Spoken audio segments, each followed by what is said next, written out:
आता isakal.com आहे देशातील नंबर 1 ची मराठी न्यूज वेबसाईट। प्रत्येक अपडेटसाठी isakal.com ला नक्की भेट द्या। नमस्कार, ॲग्रोनमध्ये आपल्या सगळ्यांचं पुन्हा एकदा स्वागत। हवामान विभागानं नुकतंच ऑगस्ट आणि सप्टेंबर महिन्याच्या पावसाचा अंदाज जाहीर केलाय। ऑगस्ट महिन्यात राज्यात कमी पाऊस पडणार आहे असा अंदाज आहे। तसंच ऑगस्ट महिन्यात राज्यात पावसाचा खंड देखील पडेल अशी देखील चर्चा आहे। मग खरंच राज्यात ऑगस्ट महिन्यात पावसाचा खंड पडणार आहे का? पुढील महिनाभर राज्यात विभागण्या आहेत तसंच जिल्हा न्याय पावसाचा अंदाज नेमका काय सांगतो आणि या परिस्थितीत शेतकऱ्यांनी आपल्या पिकांचं नियोजन कसं करावं हेच आज आपण जाणून घेणार आहोत। आणि आपल्या सगळ्या प्रश्नांची उत्तरं देण्यासाठी आज आपल्या सोबत आहेत हवामान विभागाचे निवृत्त शास्त्रज्ञ माणिकराव खोळे सर। सर, आपलं स्वागत आहे ॲग्रोनमध्ये। नमस्कार सर, हवामान विभागानं आपला अंदाज जाहीर केलाय, त्याच्यामध्ये राज्यात कमी पाऊस दिसतोय, तर मग ऑगस्ट महिन्यात खरंच पावसात खंड पडणार आहे का? पावसाचा खंड असा प्रश्न तुम्ही विचारलेला आहे। ऑगस्ट महिन्यामध्ये तसं जर संपूर्ण देशासाठी विचार केला तर पाऊस हा 106% आणि त्यापेक्षा अधिक सांगितलेला आहे, पण हा देशासाठी सांगितलेला आहे। आपल्याला महाराष्ट्रासाठी बोलायचं आहे आणि तुम्ही पावसाचा खंड हे विचारताय। बरोबर, पावसाचा खंडाचं असं भाकीत कधी गेलं जात नाही। पावसात जर खंड आला तर त्याचं रिअलायझेशन केलं जातं की खंड आलाय, इतका गेल्या 10 दिवसात किंवा 8 दिवसामध्ये पाऊस झाला नाही, हा पावसाचा खंड आणि त्याची कारणं शोधली जातात। आता तुम्ही म्हणताय पावसाचा खंड ऑगस्ट महिन्यामध्ये असणार आहे का? एकंदरीत ऑगस्ट महिन्याचा जर तुम्ही ज्या पावसाच्या खंडासाठी ज्या अटी आहेत त्या अटी म्हणजे कोणत्या भागामध्ये पाऊस असला म्हणजे खंड पडतो किंवा कोणत्या भागामध्ये पाऊस नसला म्हणजे खंड पडतो, हे जर एकंदरीत पाहिलं तर ऑगस्ट महिन्यामध्ये महाराष्ट्र गुजरात ही जी किनारपट्टी आहे, म्हणजे कर्नाटकाची किनारपट्टी म्हणजे संपूर्ण घाटमाथा आणि संपूर्ण किनारपट्टी, ज्यावेळेस पावसाचा खंड असतो त्यावेळेस तिथं अत्याधिक पाऊस असतो, लक्षात घ्या। आणि शिवाय जे पूर्वोत्तरकडचे आसाम, मेघालय जी 7 राज्य आहेत तिथेही भयानक पाऊस असतो। अच्छा, पण संपूर्ण देशामध्ये म्हणजे त्याच्यामध्ये मध्य भारत म्हणजे महाराष्ट्र किंवा द्वीपकल्पाचा हा भाग आहे, या ठिकाणी पाऊस नसतो। अशी स्थिती ज्यावेळेस असते त्यावेळेस आम्ही पावसाचा खंड म्हणतो। आणि तुम्ही म्हणता पावसाचा खंड आहे का? तर ऑगस्ट महिन्यामध्ये ही जी किनारपट्टी आहे, हा जो घाटमाथा आहे महाराष्ट्राचा, या ठिकाणी पाऊस नाही आहे, पावसाचं प्रमाण खूप कमी आहे। आणि जे 7 राज्य आहेत तिथे पावसाचं प्रमाण कमी आहे, म्हणजे इन्व्हर्सली असं दाखवते की पावसाचा खंड ऑगस्ट मध्ये नसेल। समजला का? त्यामुळे तुमच्या प्रश्नाला उत्तर देणं पावसाचा खंड आहे की मी नाही म्हणेल। मग पावसाचं प्रमाण कसं आहे याच्यावर आपल्याला पुढच्या प्रश्नावर बोलता येईल। सर, मग ऑगस्ट महिन्यात जर आपल्याला आठवड्याने अंदाज द्यायचा असेल तर 4 आठवड्यांमध्ये पावसाचं प्रमाण राज्यात कसं राहू शकतं?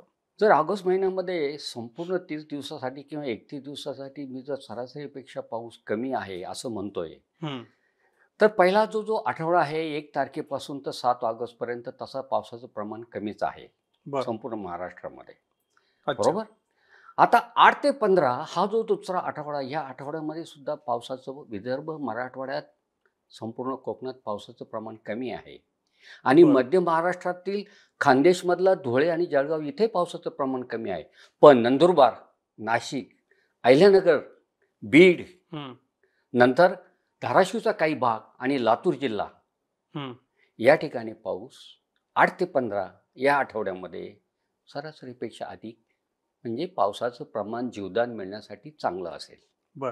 हा झाला दुसरा आठवडा। आणि तिसरा आठवडा जो 16, तिसरा आणि चौथा, त्याच्यामध्ये तिसरा जो आठवडा आहे 16 तारखेनंतरचा आणि चौथ्या आठवड्याचं मी सांगू शकतो की त्या ठिकाणी पावसाचं प्रमाण हे पिकांना जीवदान देण्या इतकं, म्हणजे आता तो श्रावण महिना जर म्हणल्यानंतर ते कसं श्रावण महिन्याची पहाडे चालतात त्या पद्धतीचा पाऊस होण्याची शक्यता 16 तारखेनंतर आहे। त्याच्यामध्ये ही जी दुसऱ्या आठवड्यातली जिल्हे तिथं पाऊस पडेल असंही सांगता येणार नाही, पण ओव्हरऑल पावसाचं प्रमाण पिकांना जीवदान मिळेल इतकंच असणार आहे। पण त्याचा आद्यरूत मूळ गृहीत हेच आहे की पाऊस ऑगस्टमध्ये सरासरीपेक्षा कमी असला तरी 16 ऑगस्ट ते 31 ऑगस्टच्या दरम्यान पिकांना जीवदान मिळणार, संपूर्ण युनिफॉर्म असं नाही पण त्या भागाच्या भौगोलिक रचनेनुसार पाऊस होण्याची शक्यता आहे। असं तुम्हाला 4 आठवड्याचं पावसाचं वितरण सांगताना मला बोलता येईल। म्हणजे थोडक्यात शेवटचे 2 आठवडे ठीक आहे आणि दुसरा आठवडा जो आहे एक 3-4 जिल्ह्यासाठी चांगला आहे. ओव्हरऑल पावसाचं प्रमाण कमी आहे. 2 आठवडे जे शेवटचे आहेत त्याच्यामध्ये सगळ्या पावसाचं भागांमध्ये प्रमाण पाऊस पडेल? सगळ्या पावसाचं प्रमाण कमी असलं तरी पण? पावसाचं प्रमाण कमी असलं तरी हं. 100% सगळ्या ठिकाणी पाऊस पडला असं नाही. बरं. भौगोलिक रचनेनुसार जो आता उदाहरणार्थ पर्जन्य छायाचा प्रदेश तर पावसाचं प्रमाण कमीच आहे. कारण कोणतीच प्रणाली नाहीये ना. हं, हं, हं. अहो घाटमाथ्यातच पाऊस नाहीये. कोकणातच पाऊस येणार कुठून? हं, हं. स्थानिक वातावरण दुपारच्या कमाल आणि किमान तापमानाच्या उष्णतेतून झालेलं वातावरण त्यातून पडला तो पाऊस. बरं. याचा अर्थ संपूर्ण मध्य महाराष्ट्र घेणार नाही तो. हं, हं. मौसमी जे मान्सून प्रणालीचा पाऊस हा व्यापक असतो. उष्णता संवहनी म्हणजे कन्व्हर्टिव्ह ऍक्टिव्हचा पाऊस हा मर्यादित क्षेत्रासाठी असतो. त्यामुळं तुम्ही म्हणताय सगळ्या भागासाठी नाही, हे त्या ठिकाणी लागू नाहीये. कोणता भाग अच्छा. तापतो, त्या ठिकाणी काय वातावरण, कोणती आर्द्रता वरून त्याला मदत करेल आणि तिथं सांद्रीभवन घडून अशा पद्धतीचा पाऊस हं. 16 नंतर होण्याची शक्यता आहे. सरसकट नाही. पिकांना जीवदान मिळेल. मग एखादं क्षेत्र असं आहे की त्याला पाऊस न मिळण्याची शक्यता आहे. हं, हं, हं. म्हणजे एकंदरीत ऑगस्ट महिन्यामध्ये खरीप पिकासाठी कंडिशन ही क्रिटिकलच आहे. तर आपल्याला असं सांगता येईल का शेतकऱ्यांना समजावून की म्हणजे विभाग न्याय किंवा जिल्हा न्याय की नेमका पावसाचा अंदाज कसा आहे ऑगस्ट महिन्यामध्ये, तुमच्या भागात कसा पाऊस पडणार आहे? आपण जर विदर्भापासून सुरुवात करायचं ठरवलं तर नेमका विदर्भाचा अंदाज काय आहे? आपल्याला जिल्हा न्याय सांगता येईल का? होय. आता ऑगस्टमध्ये पावसाचा खंड नाही म्हणतो म्हणजे पाऊस चांगला आहे का? एकंदरीत तुमच्या ह्या 31 दिवसामध्ये ऑगस्टमध्ये हं. तुम्हाला पाऊस सरासरीपेक्षा कमी आहे. बरं. पावसाचं प्रमाण हे सरासरीपेक्षा कमी आहे. फक्त असा काही भाग आहे की साधारण नंदुरबार, नाशिक किंवा बीड हं, हं. आणि धाराशिव आणि लातूर या भागामध्ये पाऊस थोडा सरासरीपेक्षा अधिक आहे. बरं. म्हणजेच काय, कोकणासहित मुंबईसह सगळा कोकण 7 जिल्हे हं. आणि महाराष्ट्रातले हे जी मी नावं सांगितली 3-4 जिल्हे जर सोडले तर महाराष्ट्रात पाऊस ऑगस्ट महिन्यात जो होतो हं. त्याच्यापेक्षा सरासरीपेक्षा पाऊस कमी होणार आहे. अच्छा. आता बघा भौगोलिक परिस्थितीनुसार कोकणात जास्त किंवा रेन शॅडो म्हणजे पर्जन्यछायेत पाऊस कमी, मराठवाड्यामध्ये कमी अधिक आणि विदर्भामध्ये मान्सूनची ब्रांच जर स्ट्रॉंग झाली तर तिथं पाऊस. अच्छा. एकंदरीत महाराष्ट्रात पाऊस पडतो तर किती हो? हं, हं. कमीत कमी पाऊस हा पडतोय 15 सेंटीमीटर आणि जास्तीत जास्त पडतो 27 सेंटीमीटर. विभागनीय आहे. मग हा जो पाऊस पडणार आहे, ज्या भागात 15 सेंटीमीटर पडणार आहे किंवा ज्या भागामध्ये 27 सेंटीमीटर आणि चिपळूण सारखा असा काही भाग घेतला कोकणात तिथे अत्याधिक पाऊस पडतो. पण जो पाऊस ज्या विभागात सरासरी इतका पडतो की जी मी आकडेवारी सेंटीमीटरमध्ये आज त्यापेक्षा पाऊस यावर्षी ऑगस्ट 2025 मध्ये पावसाचं प्रमाण त्यापेक्षा कमी आहे. बरं. म्हणजे आपण जे म्हणतो आता ऑगस्ट महिना आला, आपण जूनमध्ये अशी अवस्था गेली, जुलैमध्ये आता खूप पाऊस आहे, अशी परिस्थिती ऑगस्ट महिन्यात नाहीये. हं, हं. म्हणजे सरासरीपेक्षा पाऊस कमी आहे. बरं. मग पाऊस नाहीच आहे का? ज्यावेळेस पावसाचा खंड असतो त्यावेळेस पाऊस नसतो. पण सरासरीपेक्षा पाऊस कमी असला तरी पाऊस असतो, फक्त प्रमाण कमी असतं. प्रमाण कमी. बरोबर. हं. मग अशा अवस्थेमध्ये तुम्हाला ऑगस्ट महिन्यामध्ये विभागनीय जर म्हणाला तुम्ही तो पर्जन्य छायेच्या प्रदेशामध्ये तो त्रास आहे. पण पर्जन्य छायेमधले हे जे जिल्हे मी सांगितले, नंदुरबार झालं, नाशिक झालं, या भागामध्ये पावसाचं प्रमाण ठीक आहे. हं, हं. मराठवाड्यातला बीड, धाराशिव इथे पावसाचं प्रमाण ठीक दिसतंय. बाकी उर्वरित महाराष्ट्रात पण कोकणासहित त्यांच्या सरासरी इतका पावसाचं प्रमाण ऑगस्ट महिन्यामध्ये कमी आहे यावर्षी. हं, हं. असं तुम्हाला मी यामुळे जिल्हानिहाय सांगताना फक्त 3-4 जिल्ह्यातच थोडा अधिक पाऊस आहे. बरं. इकडं सरासरीपेक्षा कमी आहे आणि जी नावं घेतली त्याच्यामध्ये सरासरी किंवा थोडासा अधिक पाऊस असण्याची शक्यता आहे. असं हं. दीर्घ पल्ल्याच्या ऑगस्ट महिन्यातल्या पावसाचा अंदाजाचं रेकॉर्ड भारतीय हवामान खात्याच्या अंदाजात बाहेर आलेला आहे. अच्छा. हे बाकीत आहे. प्रत्यक्षात काय घडतं आपण ते महिन्याभरात बघणारच आहोत. बरोबर. अशा पद्धतीचा पाऊस महाराष्ट्रामध्ये आहे. भले देशामध्ये सरासरी इतका अधिक आहे. हं, हं. ज्यावेळेस मीडियामध्ये बातम्या येतात आणि शेतकऱ्यांच्या कानावर पडते की पाऊस यावेळी ऑगस्ट महिन्यामध्ये जास्त आहे. हं. अरे संपूर्ण देशात ऑगस्ट महिन्याची सरासरी 42 सेंटीमीटर आहे. बरं. बरोबर. त्या भागामध्ये पाऊस जास्त आहे, उत्तर भागामध्ये. हं. पण आपल्याकडं विशेषतः पश्चिमेकडचा जो द्वीपकल्प आहे, म्हणजे पार इकडं कर्नाटका, तामिळनाडू, केरळा इथपर्यंत पाऊस कमी आहे आणि त्याच्यामध्ये आपलं महाराष्ट्र आहे. पण महाराष्ट्रात 2-4 जिल्हे सोडले तर पावसाचं प्रमाण सरासरी किंवा अधिक आहे. अन्यथा पाऊस सरासरीपेक्षा कमी आहे, पण पावसाचा खंड नाहीये, असं मी तुम्हाला उत्तर तुमच्या प्रश्नाला देईल. म्हणजे आता काय समजायचं समजून घ्यावं शेतकऱ्यांनी याच्यामध्ये. बरोबर. आता विदर्भाविषयी मी विचारलं होतं की विदर्भामध्ये सुद्धा कमी पाऊस दाखवतोय, तर नेमकं तिथल्या शेतकऱ्यांना आपण काय जिल्ह्याने कमी जास्त पावसाचं प्रमाण असं काही दिसतं? आता विदर्भामध्ये तुम्ही जर आता पाहिलं जुलै महिन्यामध्ये गोंदिया, गडचिरोलीमध्ये चांगला पाऊस झालेला आहे. बरोबर. आणि बाकीचे जे जिल्हे आहेत त्या ठिकाणी शेवटच्या आठवड्यात चांगला पाऊस झालाय 21 जुलै नंतर. तर तिथे अवस्था तुम्ही इकडं यवतमाळ किंवा जो वर्धा, अकोला या ठिकाणी पावसाचं प्रमाण फार कमी होतं. पण ज्यानंतर जो पाऊस चालू झाला 21 तारखेनंतर, तर बऱ्याच ठिकाणी शेतकरी सांगू लागले की आता पाऊस थांबला पाहिजे. बरोबर. मग ऑगस्ट महिन्यामध्ये जे पाऊस याच्यामध्ये पडतो, आता त्याच्यामध्ये गडचिरोली आणि गोंदिया या भागामध्ये नेहमी पाऊस जास्त, कारण त्याचं समुद्र सपाटीपासून उंची आणि त्याची भौगोलिक रचना या ठिकाणी पावसाचं प्रमाण सरासरी इतकं असण्याची शक्यता आहे. अन्यथा उर्वरित विदर्भामध्ये पावसाचं प्रमाण म्हणजे फार तुम्ही अमरावती घ्या, अकोला, वर्धा, नागपूर, भंडारा आणि इकडं पार चंद्रपूर, यवतमाळ ही जी संपूर्ण जिल्हे आहेत, इकडं वाशिम, पावसाचं प्रमाण ऑगस्ट महिन्यामध्ये कमीच आहे, लक्षात ठेवा. आणि बाकीचं तुम्हाला मी सांगितलंच ऑगस्ट महिन्यामध्ये कसा कसा पाऊस असेल त्या पद्धतीने मी सांगितलेलं आहे. बरं, थोडंसं आपण आता मराठवाड्याकडे येऊयात. तर मराठवाड्यात आपण बघितलं की जुलै महिन्यामध्ये देखील कमी पाऊस होता, आता ऑगस्टमध्ये देखील आपण कमी पाऊस सांगतोय. तर नेमकं मराठवाड्याची परिस्थिती आतापर्यंत काय राहिली आणि आता ऑगस्टमध्ये काय राहील? मराठवाड्यामध्ये जून महिन्यापासून पावसाचं प्रमाण कमी आहे. आजही मी म्हटलं जुलैमध्ये सरासरी किंवा बाकीच्या प्रमाणे पाऊस झाला तरी मराठवाड्यात विदर्भात सारखाच शेवटच्या 26 तारखेनंतर पाऊस झालेला आहे आणि पिकांना फक्त जीवदान मिळालेलं आहे. बरोबर. आणि ही जी संपूर्ण जिल्हे आहेत, तुम्ही बघा, बीडपासून सुरुवात किंवा जालन्याचा काही भाग, बीड, धाराशिव, लातूर, परभणी, नांदेड, हिंगोली या भागामध्ये पावसाचं प्रमाण कमीच आहे. जुलै महिन्यामध्ये जर तुम्ही पाहिलं तर सरासरी पावसाचं प्रमाण कमीच आहे. याच्यामध्ये ज्या छत्रपती संभाजीनगरमध्ये जूनमध्ये पाऊस झालेला आहे, त्याही विशेषतः पश्चिमेकडचा जो छत्रपती संभाजीनगरचा भाग आहे तिथे पावसाचं प्रमाण कमी आहे, पण शेवटी पिकांना जीवदान तिथे मिळाले म्हणून तिथं सरासरी इतका पाऊस झालेला आहे. बरोबर. आणि जालन्याचा पश्चिमेकडचा भाग पाऊस कमी. बाकी मराठवाड्यामध्ये जुलैमध्ये पाऊस कमी झालेला आहे. मग आता ऑगस्टमध्ये जर जुलैचं जर आपण ऑगस्ट महिन्यामध्ये जर मराठवाड्याचं जर पाहिलं तर पाऊस ऑगस्टमध्ये सरासरीपेक्षा कमी सांगितलेला आहे.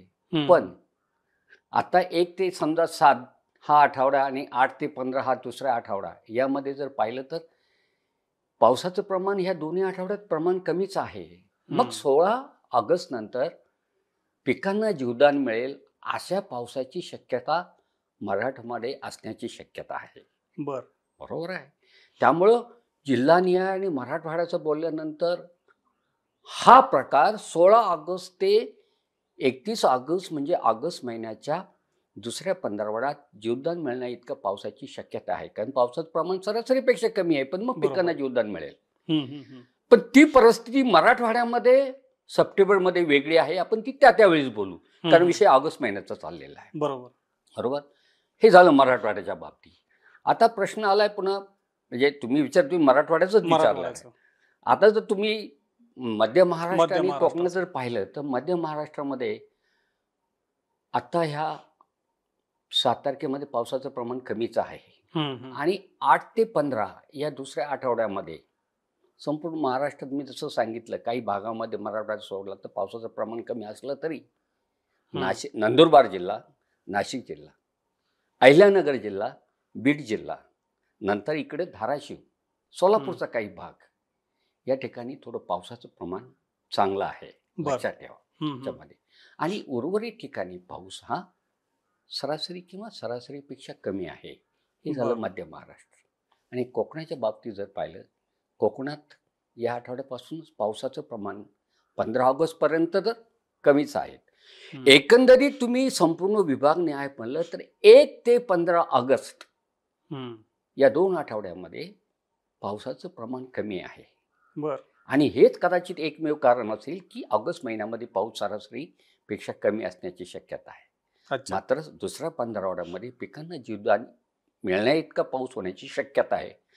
असंच विश्लेषण ऑगस्ट महिन्याच्या पावसाचं विभागणे मला करता येईल. बर. अशा पद्धतीचं. आणि शेवटी हे भाकीत आहे. याच्यामध्ये पिन पॉईंट तुम्ही असं बोललो तर असं नाही. त्याच्यामध्ये कारण ही पूर्वानुमान, ही भविष्यवाणी नाहीये. त्यामुळं अशा पद्धतीची शक्यता आहे. अशा पद्धतीचं रेकॉर्ड ज्यावेळेस बाहेर येतं त्यानुसार भारतीय हवामान खात्याने दिलेला अंदाज आहे. आणि त्याला ह्या गोष्टी पूरक ठरतात. त्याच पद्धतीचं ऑगस्ट महिन्यामध्ये मान्सूनच्या पावसाची शक्यता ह्या पद्धतीने असण्याची जाणवते. बरोबर. आता सर तुम्ही बोलताना सांगितलं की उत्तर भारतामध्ये पावसाचं प्रमाण चांगलं आहे, परंतु महाराष्ट्र असेल किंवा दक्षिणेतले काही राज्य असेल इकडे पाऊस कमी दिसतोय. आता आम्हाला शेतकऱ्यांना प्रश्न हाच पडणार आहे की नेमकं तिकडे पाऊस जास्त इकडे पाऊस कमी हे कशामुळे घडतं? ज्यावेळेस बघा 1 ते मी संपूर्ण ऑगस्ट महिना जरी महाराष्ट्रात पाऊस कमी म्हटला तरी 1 ते 15 पावसाचं प्रमाण कमी आणि 15च्या नंतर थोडंसं जास्त आहे. मी पण रिपीटेडली तुम्हाला सांगितलं. बरोबर. इकडं पाऊस कमी आहे आपल्याकडं आणि तुम्ही म्हणताय उत्तर भारतात पाऊस जास्त आहे. एक लक्षात ठेवा 1 ते 15 ऑगस्ट बंगालच्या उपसागरामध्ये मागे मी सांगितलं की बंगालच्या उपसागराचा जर असा आयत आहे उभा आयत विचार केला तर 6 भाग पडतात. मध्य भागात पूर्व मध्य, पश्चिम मध्य, नंतर उत्तरेकडचा उत्तर पूर्व, उत्तर पश्चिम आणि दक्षिण पूर्व दक्षिण असे 6 भाग पडतात. याच्यामध्ये जर पाहिलं तर शक्यतो उत्तर पश्चिम आणि मध्य पश्चिममध्ये बंगालच्या उपसागरात ज्यावेळेस कमी दाबाचे क्षेत्र तयार होतात त्याच वेळेस आपल्याकडे पाऊस होतो. बर. आता काय होतंय ह्या ऑगस्ट महिन्यामध्ये बंगालच्या उपसागरामध्ये कमी दाब क्षेत्र होण्याची शक्यता फार कमी आहे. अच्छा. लक्षात घ्या. आणि याचबरोबर अरबी समुद्रामधनं जो दक्षिण आफ्रिकेच्या सोमालियाकडून येणारे जबरदस्त पश्चिमी वारे त्यांचंही तीव्रता कमी आहे. दुसरं कारण. आणि तिसरं कारण गुजरात किनारपट्टी ते कर्नाटक किनारपट्टी किंवा केरळ किनारपट्टीपर्यंत ऑफशोर ट्रफ म्हणतो. म्हणजेच काय किनारपट्टीच्या दरम्यान कमी दाबाचा खड्डा गळ व्हायला पाहिजे ती या 15 दिवसात किंवा ऑगस्ट महिन्यामध्ये प्रमाण कमी आहे. याचाच अर्थ मान्सूनचा ट्रफ हा पार हिमालयाच्या पायथ्याशी जातो. एक्झॅक्ट हिमालयाच्या पायथ्याशी नाही आहे पण त्या ठिकाणी जातो. म्हणून तुम्हाला सांगतो की पार हिमाचल, उत्तराखंड, पश्चिम पूर्व उत्तर प्रदेश, बिहार आणि बऱ्यापैकी पश्चिम बंगाल, ओडिसा या ठिकाणी पावसाचं प्रमाण चांगलं आहे. बर. आणि त्याचं कारण ज्या गोष्टी बंगालच्या उपसागरात आणि अरबी समुद्रात घडायला पाहिजे त्या घडणार नाही म्हणून महाराष्ट्रात पावसाचं प्रमाण कमी आहे. बर. लक्षात घ्या. आणि तसंही हवामानशास्त्र असं सांगतंय की ऑगस्ट महिन्यामध्ये फक्त 18 डिग्री अक्षवृत्त म्हणजे मध्य बंगालच्या उपसागरातच वरच्या भागामध्ये उत्तरेच्या भागात कमी दाबाचे क्षेत्र तयार होतात आणि पाऊस पडत असतो. सप्टेंबर नंतर चेन्नईचा जो 18 डिग्री अक्षवृत्त आहे त्याच्या खाली कमी दाबाचे क्षेत्र तयार होतात, डिप्रेशन तयार होतात. म्हणून सप्टेंबरमध्ये पावसाचं वितरण किंवा पावसाची गुणधर्म वेगळे आहेत. वेगळ्या गुणधर्माचा पाऊस किंवा वळील स्वरूपाचा पाऊस आपल्याला दिसतो. आणि दक्षिणेकडे पावसाचं प्रमाण वाढत चालतं कारण 18 डिग्री अक्षवृत्त त्याच्या खालीच हे डिप्रेशन कमी दाबाचे वेलमार्क लो प्रेशर तयार होतात. बर. तुमच्या प्रश्नाला उत्तर देताना या 3 गोष्टी घडत नाहीये.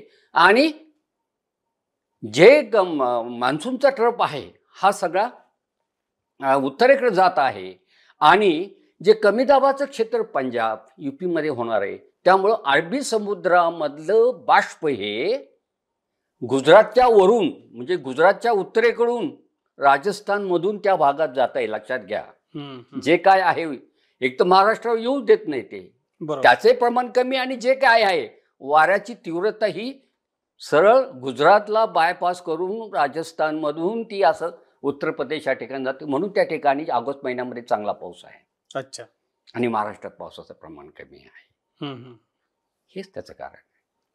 मग 15 ऑगस्ट नंतर काही अशा घडामोडी घडणार आहे जसं आता 15 ऑगस्ट नंतर तुम्ही म्हटलं 15 ऑगस्ट नंतर काय आम्ही ओव्हरऑल ऑगस्ट महिन्यामध्ये सरासरी इतका पाऊस कमी सांगतो, म्हणजे 15 ऑगस्ट नंतर खूप लगेच सरासरीपेक्षा आधी पाऊस पडणार की नाही, जो जीवदान मिळणार इतका पाऊस पडणार आहे तो 15 ऑगस्ट नंतर मिळणार आहे. लक्षात घ्या पाऊस तो, कारण आता 15 ऑगस्ट पर्यंत याशीच अवस्था आहे. बरोबर. पण तरी पण कुठेतरी पाऊस झाला. विभागनीय आहे, भौगोलिक रचनेनुसार कमी अधिक वातावरण तयार होतं आणि ह्या महिन्यामध्ये मान्सूनच्या पावसापेक्षा लोकल वातावरण म्हणजे त्याला आम्ही म्हणतो कन्व्हेक्टिव्ह ॲक्टिव्हिटीचा पाऊस जास्त तयार होतो आहे या महिन्यामध्ये, ज्या कुठं पाऊस होणार आहे त्यावेळेस. आणि विशेषतः तुम्ही जर पाहिलं की या ऑगस्ट महिन्यामध्ये जे स्थानिक वातावरण, इथं पाऊस पडला तिथं पाऊस पडला, अशाच पद्धतीचा पाऊस ऑगस्ट महिन्यामध्ये पडणार आहे. समजलं का? पण हे कशामुळे घडत असतं हे लोकल, म्हणजे आता बघा, आता हे प्रश्न तुम्ही विचारला, असं का घडतं? लोकलच पडतो म्हणजे कसं, जिथं कोणतंही कमी दाबाचं क्षेत्र भूभागावर येत नाही, कोणत्याही अरबी समुद्रातून वारं इकडे येत नाहीये, मान्सूनचा ट्रप तो तुम्हाला मदत करत नाहीये, कुठेही पूर्व पश्चिम असा 5.8 किलोमीटर पर्यंत कमी दाबाचा आज तिथं नाहीये. असं वातावरण झाल्यानंतर ऑगस्ट महिन्यामध्ये 2 गोष्टी घडणार आहे. दुपारी 3चं कमाल तापमान ह्या महिनाभर सरासरी किंवा सरासरीपेक्षा अधिक आहे, हे वातावरण झालं. बरोबर. आणि काही जी किंचित आर्द्रता येते, या गेलेल्या उष्णतेतून गेलेल्या वाफेचं आणि वरच्या लेवलला आलेल्या आर्द्रतेतून फक्त त्या टायमाला वळी स्वरूपाचा पाऊस ठराविक क्षेत्रातच पडतो. बरं. आणि तापमान जर पाहिलं तुम्ही ऑगस्ट महिन्यामध्ये, ऑगस्टमध्ये महाराष्ट्रासाठी बोलतोय मी, अगोदर जे बोललोय ते महाराष्ट्रासाठीच बोललोय. बरोबर. कन्व्हेक्टिव्ह ऍक्टिव्हिटीचा पाऊस, उष्ण संवहनी प्रक्रियेतून पडणारा पाऊस, हे झालं दुपारचा पाऊस किंवा असा पाऊस पडण्याची शक्यता आहे. म्हणून तर सरासरीपेक्षा पाऊस कमी म्हणून सांगतोय आम्ही. पण त्याचबरोबर पहाटे किमानचं तापमान, की जे थंडीमध्ये, त्याच्यावर आपण थंडी किती आहे, थंडीची लाट येणार आहे का, हे जे ठरवतो ते पहाटेचं किमान तापमान ऑगस्ट महिन्यामध्ये महाराष्ट्रामध्ये सरासरीपेक्षा अधिक असणार आहे. बर. आणि ज्यावेळेस हे तापमान सरासरीपेक्षा अधिक असेल, तर आज तुम्ही बघा, आज आपली रविवार 3 ऑगस्ट आहे. आजपासून जर तुम्ही महिनाभर जर पाहिलं तर महाराष्ट्रामध्ये रात्रीची काहिली सुद्धा जाणवणार आहे. महिना ऑगस्ट आहे, दुपारचे तापमान जाणवणार आहे, पण रात्रीची काहिली, आणि रात्रीची काहिली जी माणसांना अस्वस्थ करते, त्याचं एकमेव कारण पहाटेचं किमान तापमान. अच्छा. ती एक प्रक्रिया, पावसाच्या व्यतिरिक्त प्रक्रिया म्हणून तुम्हाला सांगतो. उष्णता संवहनी बरोबर हे घडणार आहे, कारण का जी तापमान आहे ती थोडीशी अधिक आहेत. बर. आता किमान तापमान तर सरासरीपेक्षा अधिकच आहे महाराष्ट्रासाठी, आणि कमाल तापमान हे सरासरी किंवा जस्ट अधिक आहे, म्हणून या गोष्टी घडून येणार आहेत. बर. आता सर तुम्ही सांगितलं की बऱ्याच भागांमध्ये राज्यात पाऊस सरासरीपेक्षा कमी राहणार आहे. तुम्ही सांगताना हे देखील सांगितलं की विदर्भ असेल किंवा मराठवाडा असेल किंवा मध्य महाराष्ट्र असेल, ते अनेक भागांमध्ये किंवा काही जिल्ह्यांमध्ये आपल्याला म्हणता येईल किंवा काही भागांमध्ये म्हणता येईल पावसाचं प्रमाण जुलै महिन्यात किंवा आतापर्यंत कमीच राहिलेलं आहे. मग शेतकऱ्यांना चिंता आहे की आतापर्यंत आमच्याकडे पाऊस थोडासा कमीच पडला, आणखीन पुढचे 15 दिवस पावसाचं प्रमाण कमी राहणार आहे, तर या परिस्थितीमध्ये शेतकऱ्यांनी आपल्या पिकांचं नियोजन कसं करावं? बरोबर आहे. सध्या खरीपाची पिकं ही पीक स्टेजला आहे किंवा इथून पुढे ती आता उतरतीला लागणार आहे, म्हणजे काढणीच्या याच्याकडे येणार आहेत. म्हणजे पोटऱ्यात म्हणतो मग शेतकरी, पोटऱ्यात म्हणजे की जो त्याचं कणीस असतं किंवा तो दाण्यात असतो, दाण्याच्या पूर्वीची जी अवस्था आहे का अशा प्रकारे. आता हवामानाचा ऑगस्ट महिन्याचा अंदाज पाहताना त्याच्यामध्ये 2 प्रकारची पिकं आहेत खरीपाची, तुम्हाला सांगतो, बागायती पिकं आणि जिरायती पिकं. तर बागायती पिकांना, खरीपाच्या पिकांना ज्यांना शक्य आहे की ज्या ठिकाणी पाण्याचा निचरा होणारी जमीन आहे, तर अशा ठिकाणी धाडसानं, माझं वैयक्तिक मत सांगेल का धाडसाने सिंचन करायला हरकत नाहीये. उगीच पाऊस येईल आणि पाऊस, तुम्ही जर वाट बघत बसला तर कदाचित खरीपाच्या या पिकाला याच कालावधीमध्ये ताण बसणार किंवा शेतकरी म्हणतात टचका बसण्याची शक्यता आहे. म्हणजे हंगामी 100% क्रॉप येण्यासाठी जी अवस्था आहे ती अवस्थेला बाधा येणं, म्हणजे तुम्ही या 15 दिवसात सिंचन करायला हरकत नाहीये. सिंचन करावंच असं माझं मत आहे. हे बागायती पिकासाठी झालं. त्याच्यामध्ये पिकांमध्ये फरक आहे. तुम्ही लगेच पाट पाण्याने सोयाबीनला पाणी नाही देऊ शकत. तुम्हाला तुषार सिंचनच द्यावं लागेल. तुमचं पीक जर आता दाणा भरण्याच्या अवस्थेत आगाप आहे आणि दाणा भरण्याच्या अवस्थेत तर तुम्हाला सिंचन करावंच लागेल. भले तुषार सिंचन असेल, मक्यासारखी पिकं असतील किंवा तुमच्या ऊसाच्या लागवडी असतील किंवा मागची ऊसाची पिकं असतील, या ठिकाणी तुम्हाला पाणी द्यावंच लागेल. तरच तुमचा ह्या क्रिटिकल आणीबाणीच्या पिकाच्या अवस्थेतून तुम्ही बाहेर याल. बरं. म्हणून मी बागायती पिकं जिथं आहे तिथं त्यांना पाणी देण्याचं आवाहन करेल. त्यांनी अर्थात बघायला पाहिजे आपला भाग कोणत्या याच्यामध्ये. आता पण किती पाऊस झाला, पण ऑगस्टमध्ये पावसाचं प्रमाण कमी आहे, मग सिंचन द्यायला काय हरकत आहे. माझी जमीन बैठकीची काळी कॉटन सॉईल आहे.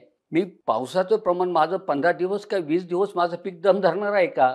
त्या ठिकाणी तुम्ही सिंचन टाळू शकता, पण शक्य असेल तर. कारण तसंही पिकं आता अशा अवस्थेत आहे की त्यांच्या पाण्याची रिक्वायरमेंट, सिंचनाची रिक्वायरमेंट जास्त असल्यामुळे तुम्ही ते पीक डॅमेज होईल अशी अवस्था नाही आहे. म्हणून मी शेतकऱ्यांना सांगेल जिथं शक्य आहे तिथं तुम्ही पाणी देण्याचा प्रयत्न करा.